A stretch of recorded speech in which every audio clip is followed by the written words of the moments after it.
Bana, ni moja kati ya taarifa kubwa sana ni kutokea ndani ya klabu ya soka ya Simba kuhusu usajili ambao unaoendelea, lakini kubwa zaidi ni kuhusu huu usajili wa kiungo fundi, kiungo matata. Nini hasa maoni yako kuhusiana na huu usajili? Je, umefurahishwa na Faisal Salum Feitoto kujiunga na klabu ya soka ya Simba? Basi tupia maoni yako, lakini pia usabu kulike na kusubscribe kwenye YouTube channel yetu pendwa kabisa. Na taarifa rasmi zinasema kama hivi.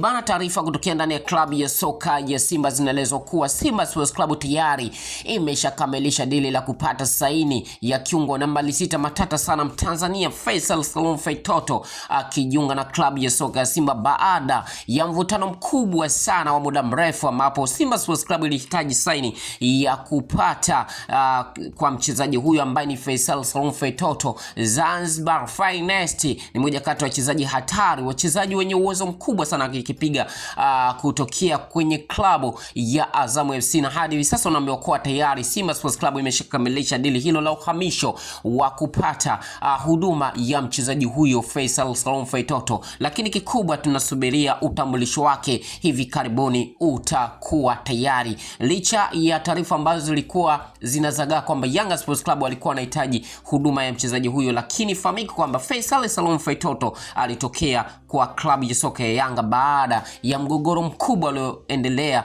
kati yake na uongozi wa Yanga Sports Club, hatimaye kuachana na alipoweza kujiunga na Azam FC, lakini kwa sasa kwamba anakwenda ndani ya Simba Sports Club. Basi kikubwa endelea kwa nasi kwa mengi zaidi, usahau kutufollow hapo kwa kusubscribe YouTube channel yetu pendwa kabisa, lakini pia like na kushare video, na hii ni Chuma Online TV.